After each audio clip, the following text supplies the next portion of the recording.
La más cordial bienvenida a nombre de la doctora Ana Cristina Arteaga Gómez, directora general del Instituto Nacional de Perinatología, Isidro Espinosa de los Reyes. A nombre de la doctora Viridiana Gorbea Chávez, directora de Educación en Ciencias de la Salud, IMPER, así como a todos los que nos ven a través de las diferentes plataformas, tanto a nivel nacional e internacional, como a los presentes en este auditorio.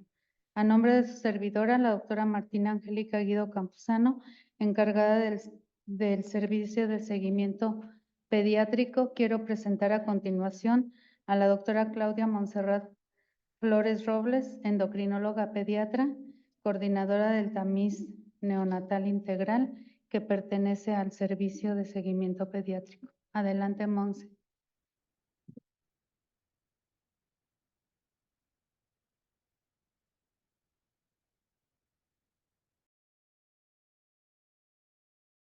Buenas tardes a todos. Y bueno, el día de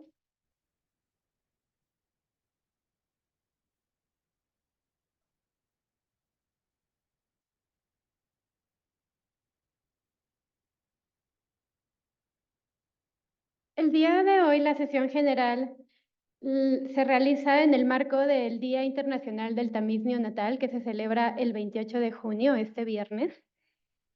¿Y por qué el 28 de junio? Porque es en honor a Robert Guthrie. Este día en 1916 nació Robert Guthrie, a quien vemos en esta foto con su colaboradora Ada Susi, una enfermera que trabajó con él tenazmente para lograr los primeros programas de tamizaje neonatal. A él, como a muchos grandes descubrimientos, lo motivaba algo muy importante. Era un científico brillante, era un microbiólogo, pero además tenía un hijo que tenía retraso mental y le tocó vivir la odisea que viven muchas familias que tienen enfermedades raras y que no encuentran nunca el diagnóstico, y de hecho él nunca lo encontró. Pero en esta odisea conoció a gente que trataba otras enfermedades que ocasionan retraso mental, como es la fenilcetonuria, y él fue el primero que encontró la manera de recolectar sangre total en una tarjeta de papel filtro que ahora llamamos la tarjeta de Guthrie, y analizarla masivamente a grandes poblaciones para detectar, al perforar estas gotas de sangre en pequeños discos, quién de estos recién nacidos que parecían sanos tenía concentraciones elevadas de fenilalanina, y de esta manera podía recibir un tratamiento oportuno y así evitar el retraso mental. Y esta es su publicación que hizo con su colaboradora Ada Susi, más o menos en los 60. Después de esto, más o menos ya en los 80, fue que los programas de tamizaje metabólico neonatal cobraron mayor importancia y fueron más populares, porque se empezó a incluir otras enfermedades que eran mucho más frecuentes y más fáciles de prevenir el retraso mental con un tratamiento mucho más sencillo que la fenilcetonuria, que eran, por ejemplo, hipotiroidismo congénito. Y a partir del 86-88 empezaron los programas de tamizaje, programas pilotos en México bueno, en los 76 empezaron los primeros programas pilotos de tamizaje neonatal metabólico, pero a partir del 98 es cuando ya se vuelve obligatorio el tamizaje metabólico. Primero solamente incluía hipotiroidismo congénito y más tarde se fueron añadiendo más enfermedades. En el 2013 la Ley General de Salud menciona ya el tamizaje ampliado a semiampliado, que desgraciadamente en diversas instituciones todavía hay mucha disparidad en el número de enfermedades que están incluidas. Pero bueno, poco a poco se ha buscado no solo incluir las enfermedades metabólicas, que es como iniciaron los programas de tamizaje, sino empezar a incluir otras enfermedades que también provocan discapacidad permanente en los niños y que también pueden cambiar el pronóstico de manera muy importante si son diagnosticadas de forma oportuna. De manera que en el 2011 se agrega una reforma a la Ley General de Salud en México para incluir el tamizaje auditivo neonatal universal, cuya principal objetivo pues, es prevenir la sordera o detectarla a tiempo, de manera que se puedan instaurar aparatos auditivos y lograr la comunicación normal de estos niños.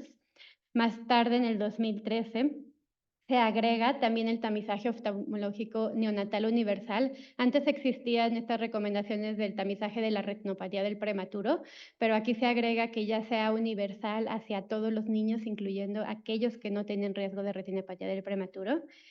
Y más recientemente, el último que se añadió fue en junio del 2021, el tamizaje de cardiopatía congénita grave mediante pulsoximetría. Y de estos dos últimos, que son los más recientes, son de los que vamos a tratar en esta sesión. Y para que estos programas realmente funcionen, se requiere un gran equipo en todas las instituciones de salud, porque no solo participan los médicos que están encargados de las áreas de tamizaje, participan muchas personas. Participa trabajo social que nos apoyan una infinidad en la localización de pacientes, participa enfermería en muchas de estas fases.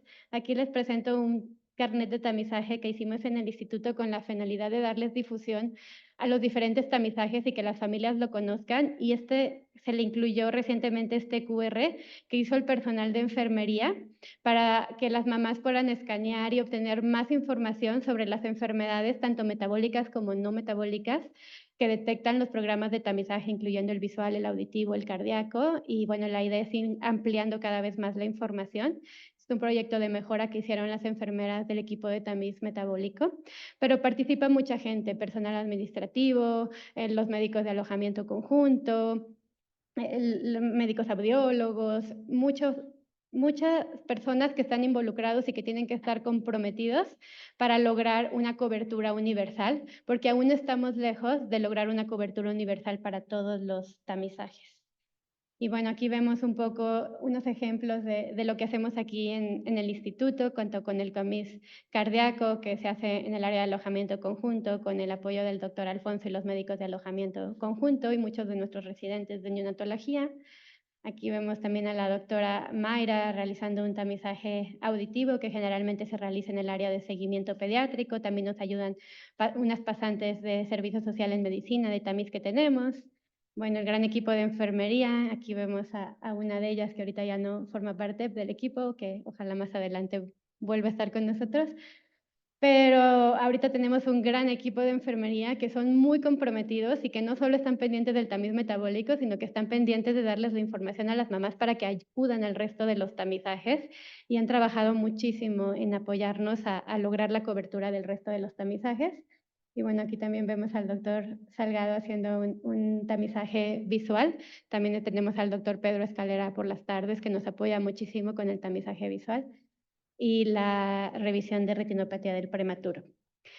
Y bueno, esto solo es una breve introducción. Aquí vamos a hablar realmente de tamizaje visual y tamizaje cardiológico, y para esto les voy a presentar a continuación al doctor Alfonso Martínez, quien es cardiólogo adscrito al Departamento de Medicina Fetal de esta institución, es cardiólogo pediatra fetal y con especialidad en ecocardiograma, y bueno, tiene una amplia experiencia para hablarnos de siguiente tema.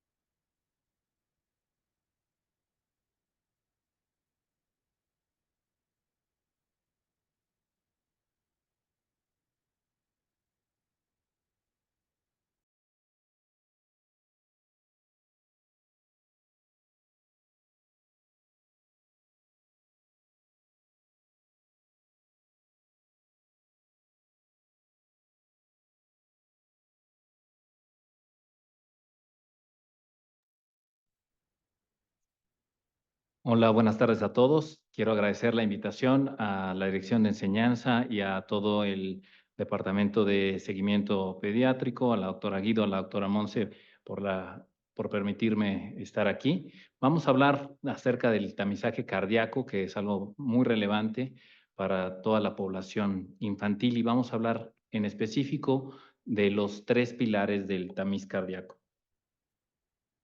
Pues quiero empezar la plática mostrándoles este mural efímero de un artista que a mí me gustó mucho, que se llama, bueno, tiene el apodo de Banksy, que realmente es un artista anónimo. Y la primera vez que se vio esta imagen fue en el puente de Waterloo Bridge en Londres. Y bueno, es una imagen que pues, ha recorrido el mundo y muy famosa. Algunas personas sabrán quién la hizo, otros no. Y bueno, tiene como el arte en general, pues tiene muchos significados, ¿no? Para mí cobra significado y sobre todo cuando hablo acerca del tamizaje cardíaco, al ver a esta niña que está perdiendo su globo, tiene muchas implicaciones y realmente, bueno, esto no fue realmente el motivo del artista que lo relacionáramos con el tamizaje cardíaco, pero bueno, yo también le veo relación en eso, ¿no? De una niña que tal vez se le está yendo la vida por un problema en el corazón. Es para mí lo que refleja. Lo bonito del arte es que tiene significado diferente dependiendo de la persona que lo vea. Y eso es lo que no queremos que pase con muchos de los niños que no se detecte un problema de corazón y fallezcan a consecuencia de ello. Entonces vamos a hablar un poco acerca de lo que es el tamiz cardíaco. Y para eso tenemos que saber pues, qué son las cardiopatías congénitas. Las cardiopatías congénitas son las malformaciones del corazón y los grandes vasos que ocurren en el periodo embrionario, es decir, cuando se están formando los bebés durante el embarazo en las primeras 8 semanas de vida. Entonces, cuando ocurre una alteración en esa formación del corazón, puede ocurrir una cardiopatía congénita. Las cardiopatías congénitas las podemos dividir en críticas, mayores y menores. Y las que nos permite detectar el tamiz cardíaco son las cardiopatías congénitas críticas. Ese es el grupo en específico que nos permite detectar el tamiz cardíaco. Es decir, no todas las cardiopatías pueden ser detectadas por el tamiz cardíaco, sino en específicamente queremos detectar las cardiopatías congénitas críticas. ¿Y cómo se define una cardiopatía congénita crítica? Pues es aquella que pone en riesgo la vida en el periodo del recién nacido, en los primeros 28 días de vida. ¿Sí? Son los pacientes que si no se les detecta esa cardiopatía, pueden fallecer en cualquier momento de esos primeros 28 días de vida. Por eso es que es tan importante realizar un tamizaje cardíaco universal. Pues aquí tenemos un paciente que a simple vista pues puede parecer normal, no respira con dificultad, pero al momento en el que se le toma la pulsioximetría claramente tiene una saturación de oxígeno tremendamente baja. Hay muchas veces que en los recién nacidos la cianosis puede no ser tan aparente y en el momento en el que se toma la pulsioximetría es cuando se detecta que hay una saturación anormal. En este paciente pues es completamente anormal, está saturando 43% y vamos a retomar ese mismo caso un poquito más adelante. En México, bueno, pues en un país de 130 millones de habitantes, en promedio tenemos 2 millones de nacimientos por año. Y en general decimos que las cardiopatías congénitas se dan en 1 de cada 100 niños, de forma muy sencilla, ¿sí? En general, eso es lo que comenta la American Heart Association, que la prevalencia de las cardiopatías congénitas es del 1% en la población general, ¿sí? 1 de cada 100 niños van a nacer con una cardiopatía congénita y por lo tanto es muy importante detectarlas, ¿sí? En nuestro país, en México, representa la segunda causa de mortalidad infantil. Entonces, es muy importante detectarlas para que tratemos de disminuir esa alta mortalidad que representan las cardiopatías congénitas. ¿Por qué les pongo aquí la imagen del Palacio de los Deportes? Porque la capacidad del Palacio de los Deportes es aproximadamente de 20,000 espectadores. Y realmente esa es lo que nos representa la estadística de mortalidad anual que hay por cardiopatías congénitas en México. Un estadio completo, el Palacio de los Deportes. Esa es la cantidad de niños que fallecen al año a consecuencia de una cardiopatía congénita. Entonces, es muy importante pues aprender a detectarlas. Y dentro del tamizaje cardíaco tenemos 3 pilares. Y es muy importante hablar de los 3 pilares porque es a lo que aspiramos a hacer. Es muy importante siempre tratar de ver hacia dónde vamos. La mayoría de las personas pues conoce lo que es el tamizaje cardíaco neonatal que se realiza mediante pulsioximetría a partir de las 24 horas de vida en los recién nacidos sanos y de término. Eso es la pulsioximetría y lo que está al momento aceptado para que se lleve a cabo en estos recién nacidos. Pero es muy importante también ir hacia atrás en la vida, me refiero ir en una etapa más temprano, en la vida fetal, porque ahí podemos detectar un gran número de cardiopatías congénitas y debemos de aspirar a tratar de detectar el mayor número de cardiopatías congénitas en la vida fetal, porque eso nos permite podernos preparar y tener un plan de nacimiento para estos niños y no nada más al momento en el que nacen, estar corriendo para tratar de ver cómo vamos a resolver un problema que viene desde varios meses atrás. Entonces, por eso es que es tan importante tratar de implementar, así como ya está implementado o que, bueno, se va poco a poco avanzando en el tamiz cardíaco neonatal, tenemos también que implementar el tamizaje cardíaco fetal en nuestro país para que también sea universal y que también podamos detectar a estos pacientes antes de que nazcan y podamos así establecer un plan de nacimiento y que tengan un mejor pronóstico. Asimismo, no podemos olvidar la gran importancia que tiene la exploración física del recién nacido, porque muchas veces, gracias a los pediatras neonatólogos que tienen mucho detalle en la revisión de estos pacientes, en el alojamiento conjunto, es que a veces se detectan estos problemas. Esa palpación de pulsos que es tan importante y que bueno, aquí lo hemos visto con las doctoras de alojamiento conjunto, todo el equipo de alojamiento conjunto que nos revisan muy bien a los pacientes antes de su egreso y que a veces detectan problemas que no fueron detectados por otro método. Por eso es que la exploración física nunca debe de perder relevancia.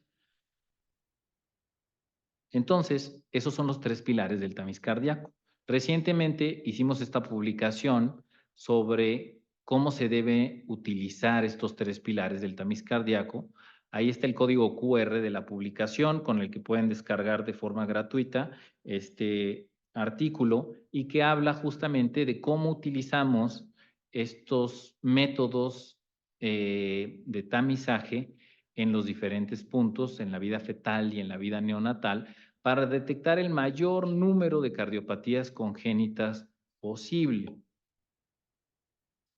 Sobre ese artículo vamos a estar hablando y haciendo algunas especificaciones en lo que queda de esta plática. ¿Por qué es importante el diagnóstico temprano? ¿Por qué nos ayuda a detectar a un paciente con cardiopatía congénita crítica de forma oportuna? Porque disminuye la mortalidad. Esto se ha visto en diferentes estudios. Este es nada más uno de muchos estudios que demuestra que la mortalidad disminuye en más del 50% cuando se detectan de forma oportuna estos pacientes. Y muy probablemente es mayor la reducción de la mortalidad. Lo que queremos es que estos pacientes con cardiopatía congénita crítica no caigan en un estado de choque cardiogénico, que estén estables, que podamos hacer una intervención con una mayor tasa de éxito al detectarlos de forma oportuna. Entonces, por eso es que es tan importante hacer el tamizaje cardíaco. Dentro del Instituto Nacional de Perinatología, vamos a comentar algunas de los métodos que se han implementado a lo largo de estos años para poder tener la mayor detección de pacientes con cardiopatías congénitas críticas. El diagnóstico prenatal de una cardiopatía congénita crítica necesita de muchas piezas para que estos pacientes logren un resultado exitoso. Por eso es que muchas personas están involucradas en el tamizaje cardíaco. Los médicos de primer contacto, los médicos que hacen el ultrasonido y que detectan un problema o un probable problema a nivel del corazón, ¿sí? Tienen que hacer una referencia oportuna para que realmente se pueda establecer si existe o no un problema de corazón. Por eso es que cada paso es importante en la detección de estos niños. Y una vez que sabemos que existe un problema de una cardiopatía congénita crítica y ya se estableció con un método más específico el diagnóstico, entonces ya podemos echar a andar lo que es el plan de nacimiento, en donde están involucrados un gran equipo de médicos de distintas especialidades para poder tener un resultado exitoso. Eso es la estadística del Instituto Nacional de Perinatología del 2017 al 2023. En estos años hemos tenido aproximadamente 18,000 nacimientos, con un total de recién nacidos con cardiopatía congénita crítica de 696 pacientes con cardiopatía congénita. Perdón, esta es cardiopatía congénita en general. Aquí van incluidas las críticas, las mayores y las menores, ¿sí? 696 pacientes con cardiopatías congénitas. Eso representa el 3.79% de nuestra población de recién nacidos. Es un porcentaje muy alto. ¿Sí? Tenemos una mayor prevalencia, sin duda, que en la población general, al ser un centro de referencia de tercer nivel, donde recibimos pacientes con embarazo de alto riesgo y donde existen muchos pacientes que tienen mayor riesgo de tener una cardiopatía congénita crítica por factores maternos y fetales. De ese total de cardiopatías congénitas críticas, las podemos dividir en menores, mayores y críticas. Perdón, de ese total de cardiopatías congénitas las dividimos en estas tres. Las críticas representan el 27% del total de esas cardiopatías congénitas. Y del total de las cardiopatías congénitas críticas, aquí sí de las críticas, aquí nada más estamos hablando de las críticas, en este periodo de 2017 al 2022, ¿sí? Se detectó un 96% en la vida fetal, ¿sí? Tenemos un porcentaje altísimo de detección en la vida prenatal, pero hay un 4% que no se detecta en la vida fetal. Ese 4% que no se detectó aquí en el Instituto Nacional de Perinatología, se detecta en la vida postnatal.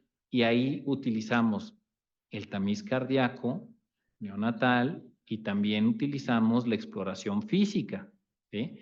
Y esos pacientes es muy importante, por eso combinar estas estrategias y una no suplanta a la otra, ¿sí? Las tres se deben de utilizar de forma combinada, estos tres pilares, el tamiz cardíaco. De esas cardiopatías congénitas en el recién nacido, estas son el grupo de todas las cardiopatías congénitas y la más frecuente que vemos aquí es la comunicación interventricular, seguida por obstrucciones del arco aórtico. Las obstrucciones del arco aórtico son bastante frecuentes, pero yo creo que muchas veces pasan desapercibidas y eso, si pasa desapercibida una coartación crítica del recién nacido, ¿sí? Puede terminar en la muerte de esos niños, en una muerte súbita o en una muerte de cuna, ¿no?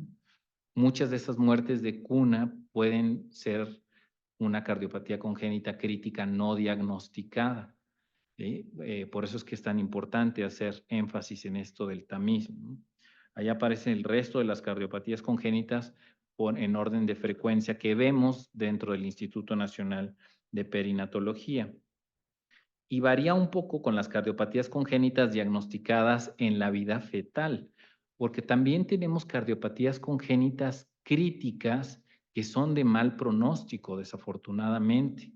Hay algunas cardiopatías congénitas críticas que desafortunadamente no podemos ofrecerles un tratamiento curativo, en el que a veces las opciones que podemos tener en esos pacientes es ofrecerles cuidados paliativos a algunos pacientes en los que no podemos ofrecer un tratamiento curativo, ¿sí?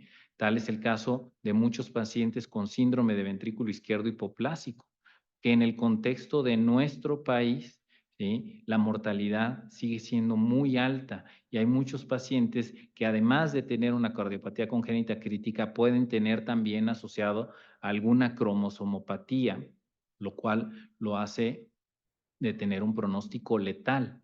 Hay algunas cardiopatías congénitas que vamos a diagnosticar de forma muy temprana, pero que desafortunadamente algunas no podremos ofrecerles un tratamiento curativo. Y sabemos que algunas cardiopatías de este tipo pueden ser letales. Y también es importante hablar de esto, porque es muy importante que también en los hospitales se piense en programas de cuidados paliativos para aquellas enfermedades en donde no podemos ofrecer un tratamiento curativo. Y esto viene en relación a esta estadística, ¿sí? Del total de cardiopatías congénitas que vemos en el Instituto Nacional de Perinatología, de todos los 3 grupos de cardiopatías congénitas críticas mayores y menores, el 90% va a recibir un tratamiento médico quirúrgico o simplemente vigilancia, ¿sí? Es decir, ese 90% tiene opción quirúrgica, opción de tratamiento médico quirúrgico. El 10% no tienen opción de tratamiento médico quirúrgico y tienen opción de cuidados paliativos, ¿sí? 10% de los pacientes con una cardiopatía congénita dentro del Instituto Nacional de Perinatología van a entrar a un programa de cuidados paliativos, ¿sí? En donde sabemos que esas cardiopatías son letales. Hay algunas cardiopatías que desafortunadamente así lo son. Y del total de cardiopatías congénitas críticas, vean esto qué importante es, ¿sí? 66% son candidatas a un tratamiento intervencionista o quirúrgico y 34% a un tratamiento paliativo, ¿sí? Entonces, muchos de estos pacientes, la opción que pueden llegar a tener son cuidados paliativos cuando no tenemos un tratamiento quirúrgico o intervencionista que se les pueda ofrecer, ¿sí? Ahora vamos a hablar un poquito acerca de lo que es el tamiz cardíaco fetal. ¿En qué consiste el tamiz cardíaco fetal? En una serie de cortes estructurados del corazón fetal. Una cosa es hacer tamiz cardíaco fetal, en general, dentro del Instituto Nacional de Perinatología, quien lleva a cabo el tamiz cardíaco fetal en la mayoría de las pacientes embarazadas son los médicos maternos fetales, ¿sí? Ellos son los que hacen la mayoría de los tamizajes cardíacos fetales. Cuando un tamizaje cardíaco fetal resulta alterado, entonces entramos ya en la parte de cardiología fetal para poder establecer el diagnóstico con nombre y apellido, confirmar o descartar si existe o no una cardiopatía congénita, ¿sí? El tamiz cardíaco fetal en el Instituto Nacional de Perinatología se les hace a todas las mujeres embarazadas que ingresan a tiempo, vaya, cuando hay oportunidad de hacerles ultrasonido y que están en una edad gestacional en donde se les puede realizar un ultrasonido estructural, ¿verdad? Lo ideal es que el tamizaje cardíaco fetal se lleve entre la semana 18 y 24 de embarazo. Y así se ve un tamiz cardíaco fetal, ¿sí? Va desde un corte de 4 cámaras, va hacia los tractos de salida, 3 vasos y 3 vasos tráquea, que son los cortes estandarizados para establecer si existe o no una sospecha de una cardiopatía congénita en la vida fetal, ¿sí? Ha avanzado mucho ya la tecnología en cuestión de la imagen cardíaca. Todas estas son imágenes que obtenemos en el Departamento de Medicina Materno-Fetal, en donde fíjense la claridad con la que podemos ver el corazón, o sea, podemos ver estructuras diminutas como son las venas pulmonares, podemos hacer reconstrucciones tridimensionales de las arterias, podemos ver incluso a veces el corazón en primer trimestre. Y algunas de las cardiopatías congénitas críticas ya las estamos detectando desde etapas muy tempranas, entre las 11 a 14 semanas de gestación, ¿sí? Ha avanzado mucho esto. Entonces, una cosa es el tamiz cardíaco fetal y otra cosa es el estudio ecocardiográfico fetal avanzado. Estas imágenes que ven son de estudios ecocardiográficos fetales avanzados. Cuando existe sospecha de que un tamiz cardíaco fetal salió anormal, entonces estas pacientes van a la clínica de cardiología fetal, donde nosotros ya hacemos un diagnóstico muy detallado y evaluamos con mucha precisión todas las estructuras cardíacas que pueden ser evaluadas en la vida fetal. Y con eso ya podemos tener un diagnóstico preciso en la mayoría de los casos y justamente poder establecer un plan de nacimiento. Y ahí ya hacemos una sesión médica interdisciplinaria para poder establecer justamente lo que es el plan de nacimiento.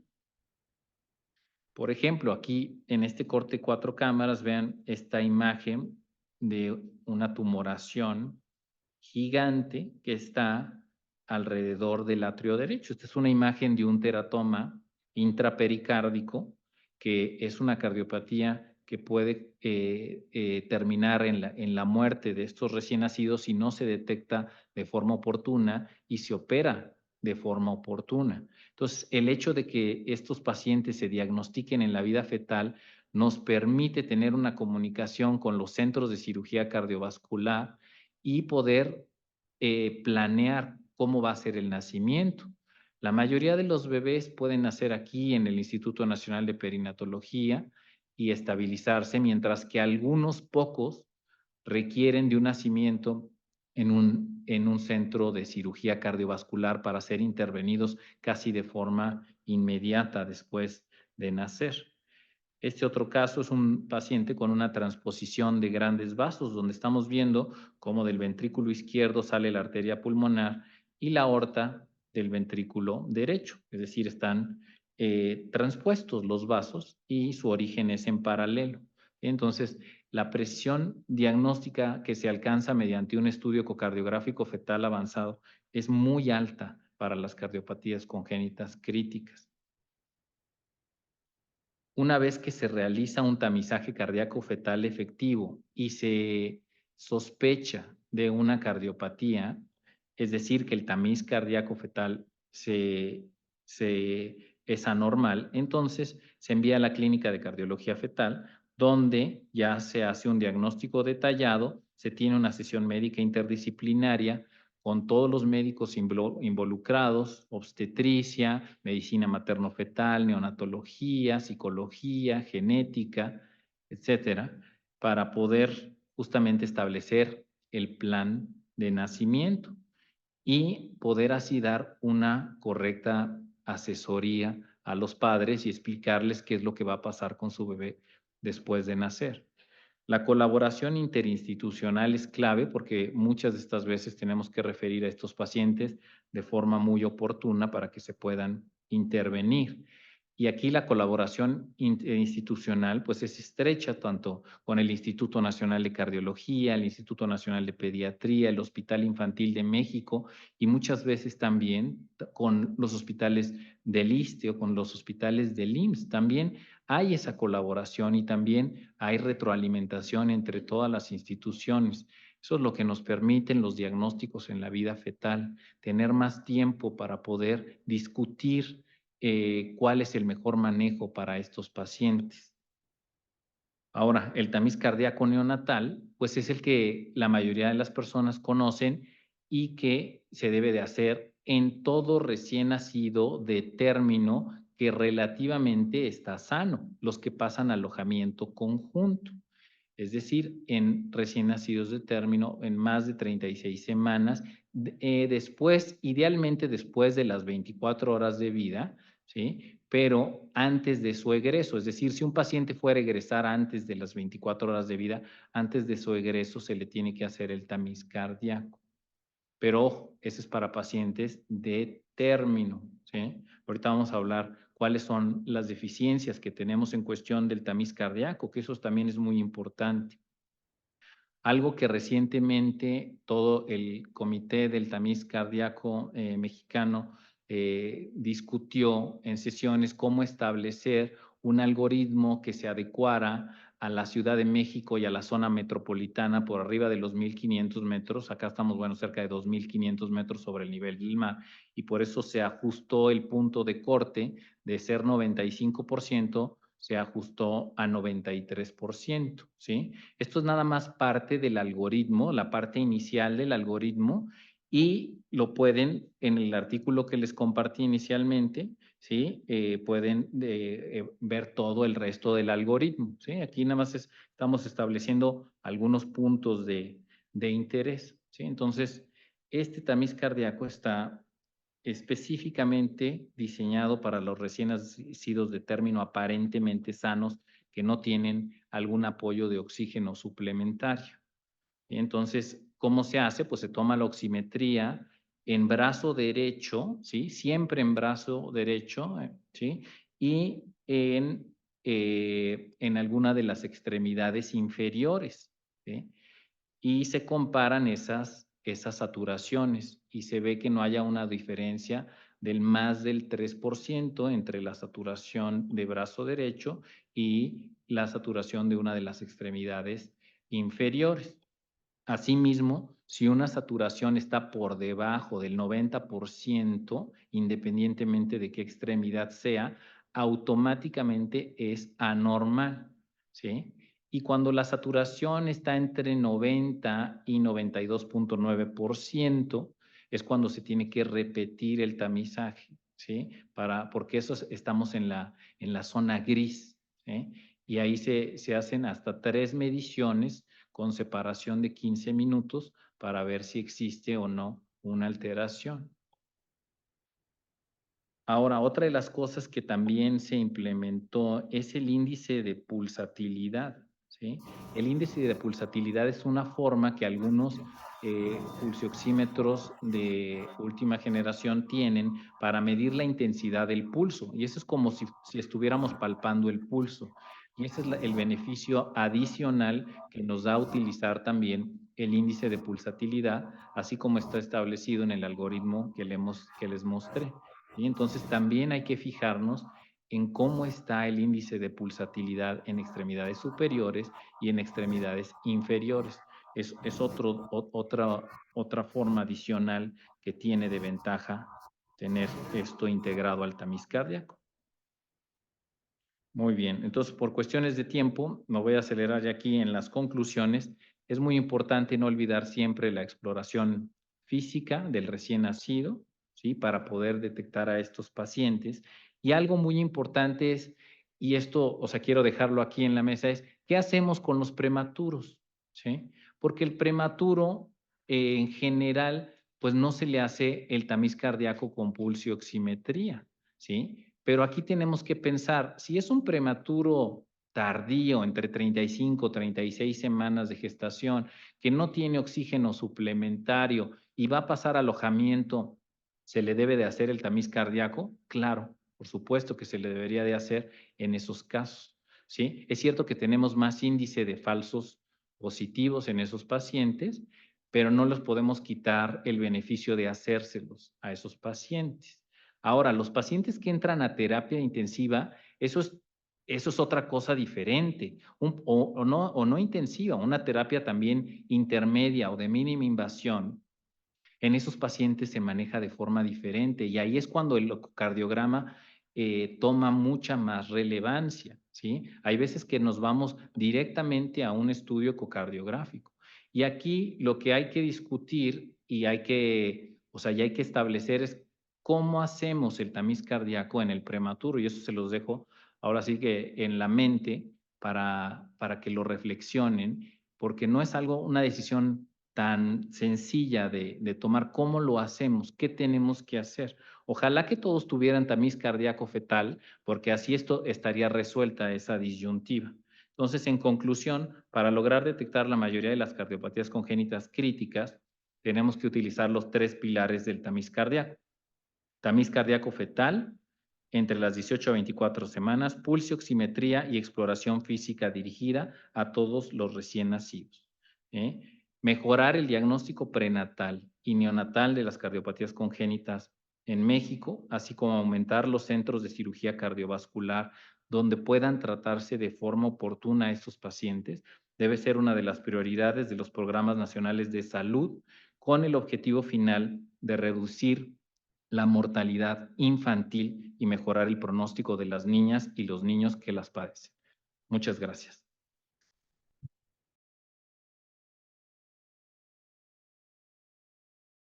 Gracias, Alfonso. Y a continuación, en estos últimos 20 minutos, el doctor Manuel Salgado Valladares, quien es oftalmólogo pediatra de este instituto y tiene una amplia experiencia en tamizaje visual neonatal, nos hablará sobre la importancia del tamiz visual.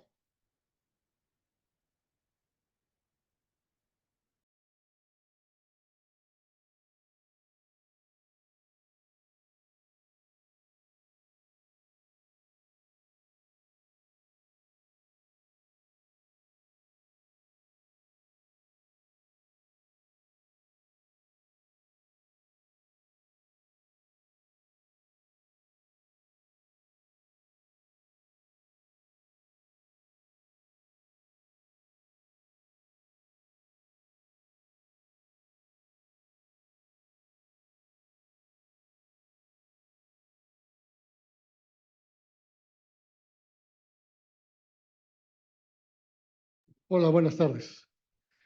Quisiera agradecer al Departamento de Seguimiento Pediátrico, a la doctora Guido, que es la encargada de este departamento, sí, a la invitación y a la doctora Flores, que nos hizo la coordinación de esta sesión general.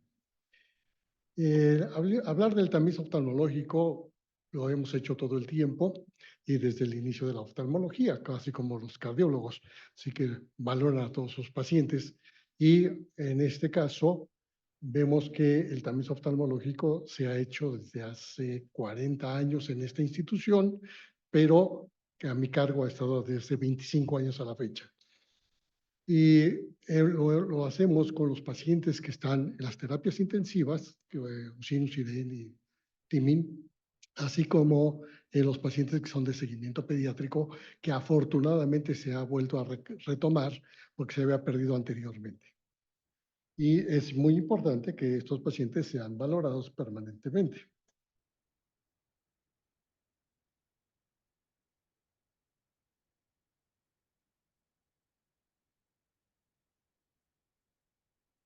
Ok, gracias. De acuerdo a la norma oficial 034 que se manejaba inicialmente, era solamente buscar las alteraciones estructurales de los pacientes y fundamentalmente errores innatos para hacer el estudio. Pero como decía la doctora Flores, en 2013 se hizo una modificación del artículo 61 en donde dice que todos los pacientes recién nacidos tienen que tener una valoración oftalmológica. Indudablemente que es una pequeña falacia por la situación de que si calculamos en forma burda 2.000 niños que nacieron desde 2013 hasta el momento actual, son 20 millones de niños y no hay la infraestructura que se necesita para poder valorar a cada uno de los pacientes. Es muy importante saber esto porque tenemos que hacernos de las personas, médicos neonatólogos, médicos generales y paramédicos que involucran a los optometristas para que puedan valorar a estos pacientes en forma frecuente. La finalidad es prevenir la ceguera en los niños. Sabemos que la causa número 1 de ceguera en los niños es la retinopatía del prematuro, que es un padecimiento que desgraciadamente está presente en la mayoría de los pacientes que nacen antes de tiempo. Y la valoración de los niños de término, hay que identificar las cataratas congénitas, el glaucoma, retinoblastoma, malformaciones congénitas y las hemorragias posparto. Estas no son frecuentemente que soliciten las valoraciones, pero es esencial conocerlo porque podemos tener ese problema. Otras alteraciones pueden ser los defectos refractométricos que pueden tener nuestros pacientes y que si no son corregidos oportunamente van a desencadenar un ojo flojo que no va a permitir que tenga una visión correcta del paciente. Y los errores innatos de metabolismo, que son las interconsultas que el médico médico endocrinólogo nos va a hacer, o genetista nos van a hacer el favor de solicitar la valoración. Vámonos.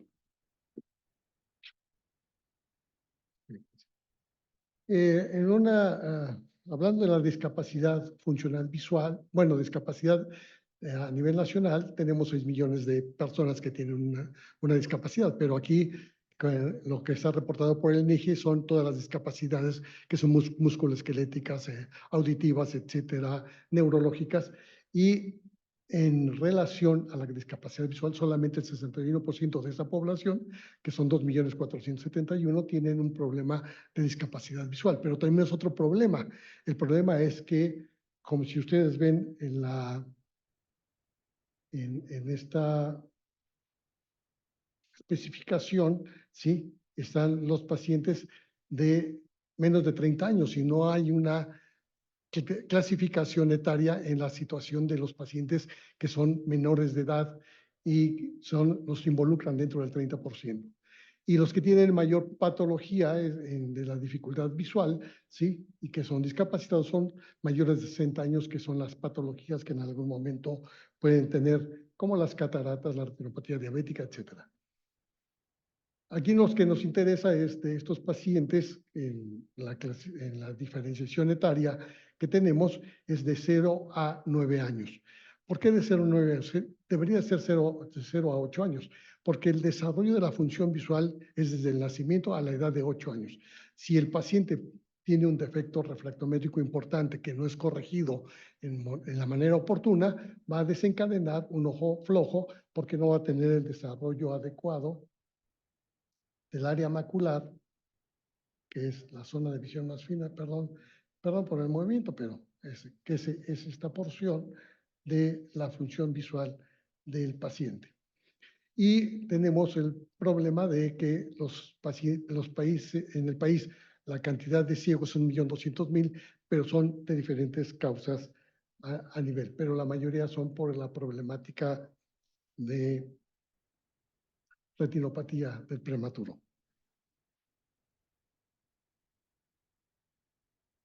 No, ¿me puedes ayudar? Por favor. ¿Cómo regreso? Ok, regreso aquí. Pero quiero regresar, por favor.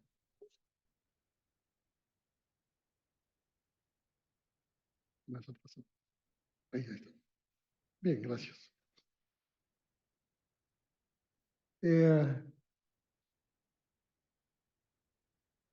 Aquí en el instituto, pues, tomé los últimos 3 años que tenemos, ¿sí?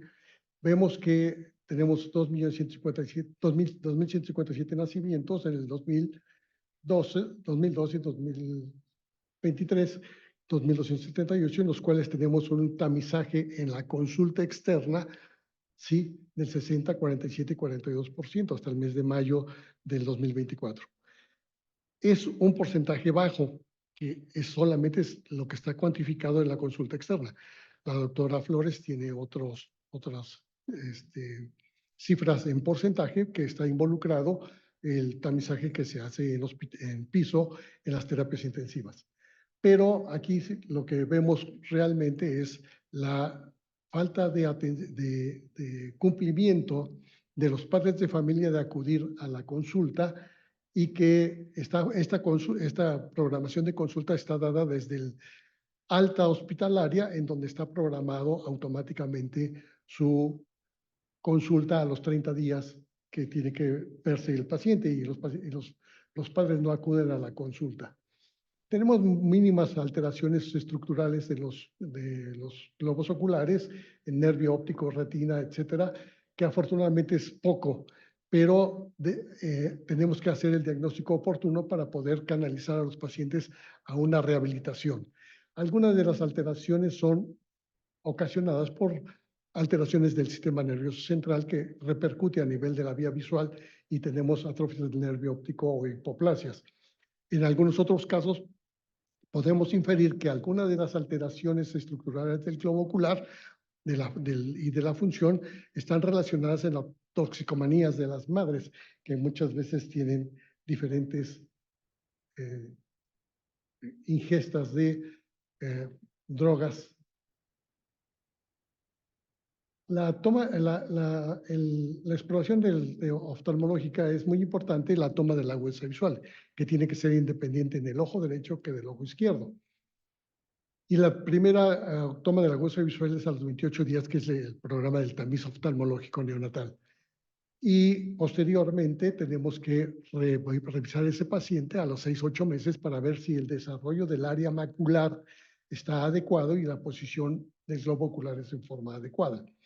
Y la toma de la agudeza visual, en donde cooperan ya los pacientes para una toma de agudeza visual tanto de lejos como de cerca, es entre los 3 y 6 meses y que tiene que ser obligatoria la graduación, la refracción de ese paciente para saber qué tanto defecto visual tiene.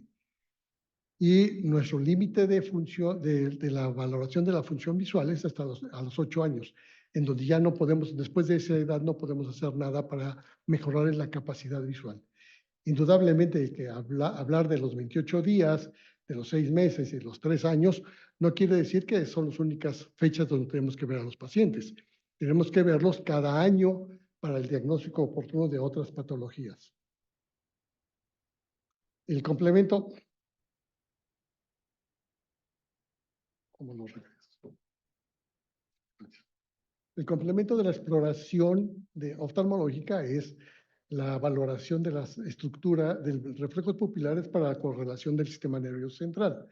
El reflejo rojo, que es la prueba de Brugner, como ven en la diapositiva del lado derecho, ven el reflejo de color rojizo y en el del medio ven una pupila blanca, que es lo anormal en estos pacientes. Y es muy importante que esto lo tengan que efectuar todas las personas que revisan a un paciente, a un niño. La revisión del Hirschberg, que es la valoración de la posición ocular, y ahorita lo vamos a ver posteriormente, y la valoración de las estructuras que recubren el globo ocular, como son los párpados, etcétera, y valorar la órbita, cómo se encuentra. En el segmento anterior son las características del globo ocular, que son córnea, cristalino, segmento anterior, conjuntivas. Y es imprescindible que tenemos que ver el fondo del ojo y valorar los vasos y la retina, así como el área macular. Esta debe ser efectuada por cualquiera de los médicos que atienden a un paciente neonatal, que puede ser el neonatólogo, el pediatra, el médico general, el médico oftalmólogo y cualquier personal paramédico que pueda resolver la valoración de estos pacientes. ¿Por qué? Porque la infraestructura a nivel oftalmológica no va a absorber la gran cantidad de pacientes que nacen. Si nacen 2 millones de pacientes, no tenemos la gran cantidad de oftalmólogos que vean a estos pacientes. Por lo tanto, tenemos que ayudarnos del personal médico que puede atender a estos pacientes. Tenemos que la clasificación de la severidad de la dificultad de la visión que tiene el paciente, pero tenemos que siempre llegar a tener una visión de 20/20, ¿sí? Que sería la visión normal de nuestros pacientes, con la utilización de utilización de lentes correctores, pero tenemos que identificar qué tanto defecto visual tiene el paciente para saber qué es lo que le podemos proporcionar a ese individuo. Estas son todas las opciones que podemos tener de la toma de la huesa visual. Si ustedes ven la toma de la huesa visual en un paciente recién de 28 semanas o recién nacido, lo podemos hacer con un objeto que puede ser de cualquier índole, ¿sí? Y va a seguir el objeto, el paciente, y tenemos la tranquilidad de que tiene una función visual adecuada. Indudablemente que el tambor optocinético, ¿sí? Nos ayuda a que tenga movimientos arcádicos y sabemos que la visión es adecuada en el paciente. Pero de este tambor optocinético, que en algún momento es un poco estorboso, tenemos todas las opciones, como las paletas que están en el sector superior, que es igual las características del tambor optocinético, y que dependiendo del grosor de las líneas verticales, va a estar calculado de acuerdo a la cuantificación de la visión con la cartilla de Snellen que está abajo a la izquierda de ustedes. Y el niño que está en la parte superior con una cartilla, que es la cartilla de Teller, ¿sí? Es una visión preferencial que nos ayuda a saber también la cuantificación de la visión. Indudablemente que tenemos otras opciones, como la cartilla de iletrados, que es la letra E en diferentes posiciones, y eso nos va a permitir que un niño preverbal, preescolar, pueda tener la oportunidad de cuantificarse de la visión. El reflejo de fondo de color naranja es fundamental, que tiene que hacerlo cualquier persona que vea a un paciente. Que este reflejo de fondo no es exclusivo de los niños, tiene que hacerse en toda la población. La evidencia de una pupila blanca como la que se encuentra en este paciente quiere decir que tiene alguna alteración de los elementos transparentes del globo ocular, que puede ser el cristalino, puede ser el vitrio o puede ser alteraciones en retina. Y se hace con un oftalmoscopio directo para poder revisar el reflejo de fondo. Indudablemente, si no tenemos un oftalmoscopio o llega al paciente, al pediatra, la mamá con una fotografía con flash en donde se evidencia que tiene una pupila blanca, hay que hacerle caso a la mamá, ¿sí? Generalmente en una fotografía que le toman a los niños en una fiesta, en una reunión, con un flash, todos los niños tienen los ojos como de vampiro, los ojos rojos, y eso es lo normal. Lo anormal es que tenga una pupila blanca, que puede ser muchas patologías. La prueba de Hirschberg es que se hace con una pequeña lámpara, se ilumina directamente los ojos, y si la iluminación está en el centro de la pupila, sabemos que ese paciente tiene la posición correcta de la visión. Y cuando si tiene una iluminación en diferentes posiciones, vemos que tiene una desviación ocular que, independientemente de si tenga pupila blanca o no tenga pupila blanca, ese paciente hay que checar ese fondo de ojo para que veamos que no tenga alguna alteración que haya desencadenado la desviación del globo ocular. Tenemos pacientes como el niño que está vestido de azul, que aparentemente tiene la desviación del globo ocular, pero está caracterizado por las modificaciones estructurales de los párpados, que hace que aparentemente tenga una desviación ocular.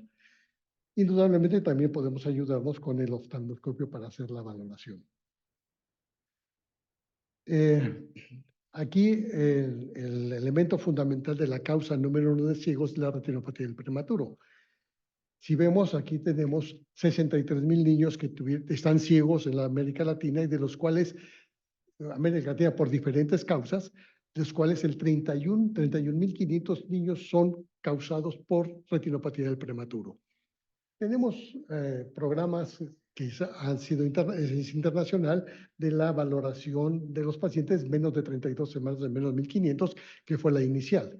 Se amplió a menos de 34 semanas y menos de 1,700 para tener una cobertura más amplia de estos pacientes prematuros que pueden tener alteraciones funcionales. ¿Por qué se amplió? Porque el paciente puede tener un paro cardiorrespiratorio, o tuvo un desprendimiento prematuro de placenta, o tuvo un pinzamiento inadecuado del cordón umbilical y tuvo anemia, y eso puede desencadenar que tengamos mayores posibilidades de tener una retinopatía del prematuro.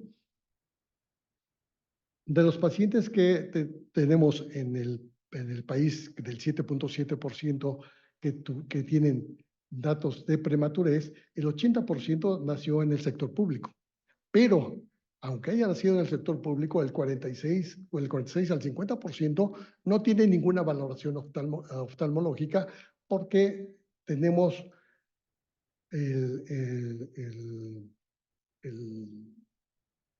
la valoración de acuerdo al lineamiento técnico, en donde hay una terapia intensiva, un neonatólogo, una enfermera capacitada, un tratamiento oportuno de todas las patologías que tiene el paciente, ¿sí? Y un oftalmólogo que está permanentemente en el servicio, o que dé una valoración periódica de los pacientes, solamente el 31%.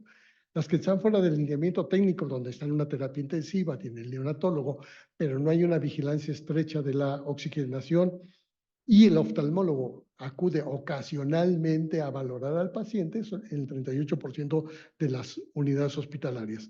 Pero hay unidades hospitalarias donde no hay ningún programa de valoración de pacientes para la retinopatía del prematuro. Y si ustedes ven en la diapositiva del lado derecho, son las zonas de retinopatía que tiene el paciente. Las 4 diapositivas que están del lado izquierdo de ustedes están con flechas hasta donde llega la vascularización retiniana. Y esos son pacientes que son de prematuros extremos entre los 24, 25, 26, 27 y hasta 28 semanas, que pueden tener una retinopatía en la zona 1, que es el círculo central de la retina. Y los otros pacientes que ya sobrepasaron las 28, 29, 30, 32 semanas, pueden tener retinopatía en la zona 2 y que en algún momento, si progresa esa retinopatía por diferentes causas de la prematurez, puede tener un desprendimiento de retina como en la porción inferior de grado 3 o grado 4, que tenemos que evitar que lleguemos a esa situación. Y para evitarlo es importante la valoración periódica del paciente prematuro.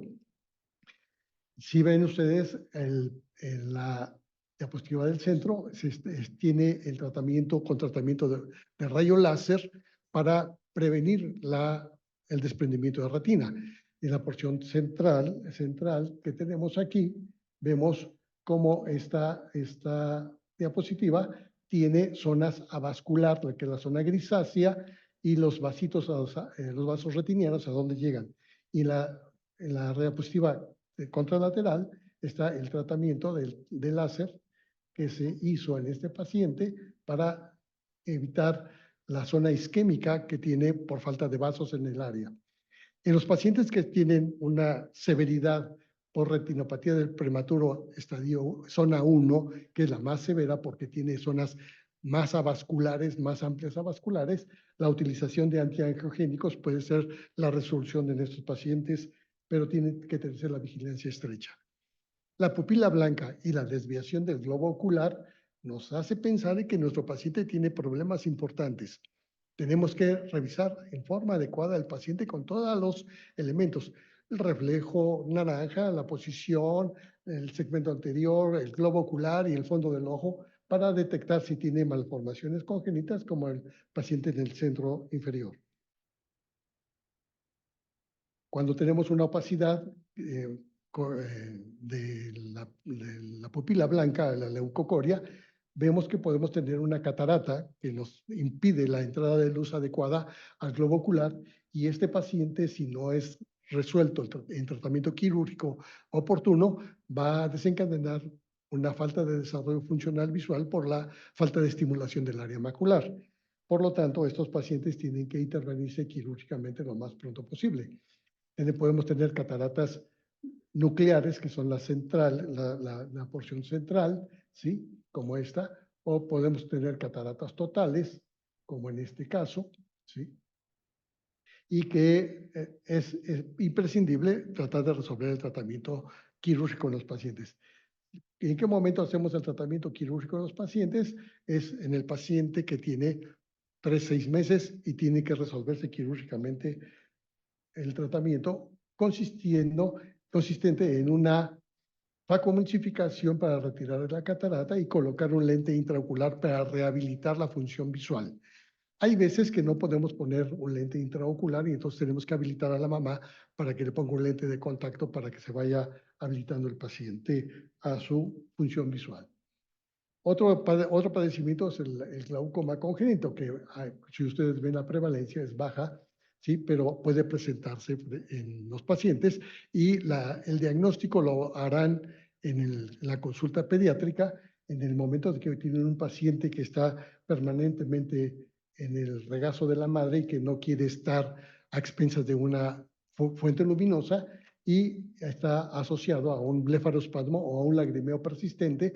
Pero la manera más fácil de hacer la sospecha de un diagnóstico de glaucoma es tomar una reglita cualesquiera, y medirle la córnea de una parte externa a la parte interna, ¿sí? Y tiene que medir aproximadamente 10 milímetros en un niño normal. Si el niño tiene 11, 12 o 13, ya podemos sospechar de que el paciente puede tener un glaucoma y tenemos que canalizarlo adecuadamente. Habíamos hablado inicialmente del reflejo de fondo, el reflejo de color naranja. Si ustedes ven en esta diapositiva que a algunos no se alcanza a ver el reflejo naranja, ¿sí? Lo vemos en pacientes como que está en el centro, ¿sí? Como lo que vemos en este paciente y lo que vemos en el paciente que está en el extremo izquierdo superior, y vemos que la mayoría de los pacientes no son recién nacidos. Esta diapositiva me gusta mucho por la situación de que es la presentación de un grupo de niños que tuvieron un tumor intraocular que se llama retinoblastoma y que mata niños, ¿sí?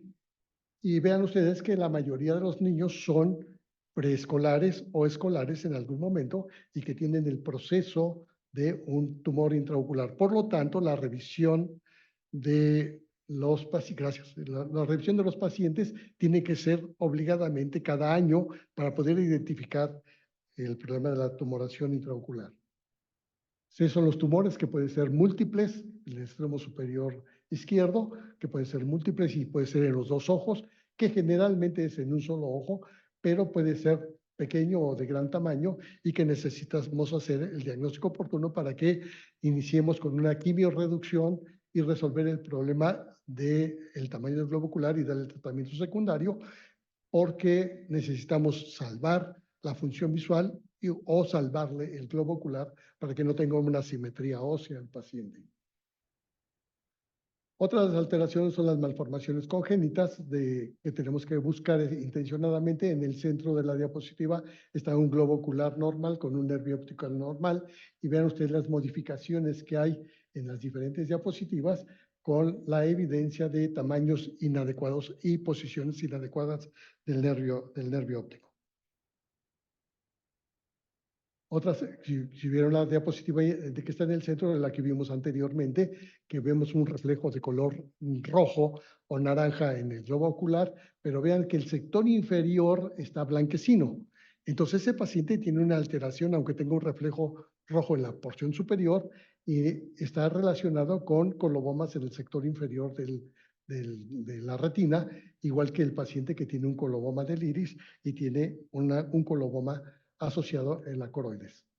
Lo que queremos aquí es que tengamos niños sanos, funcionantes, que tengan visión binocular adecuada y que sean autosuficientes para que vivan una vida adecuada y que sea a futuro una persona que llegue a una escuela superior a resolver su vida personal. ¿Ok? Gracias.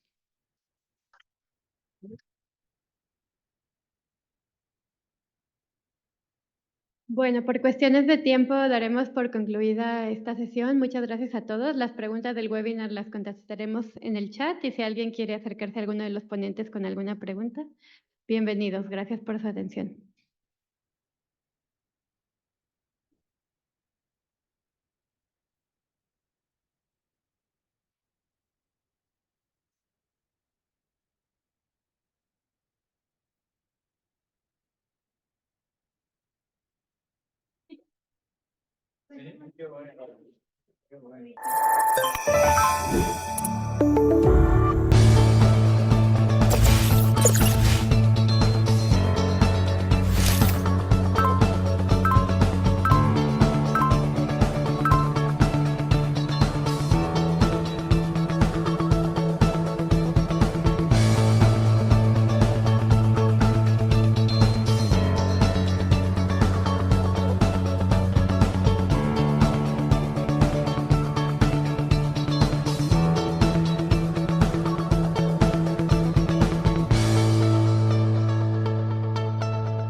Recording stop.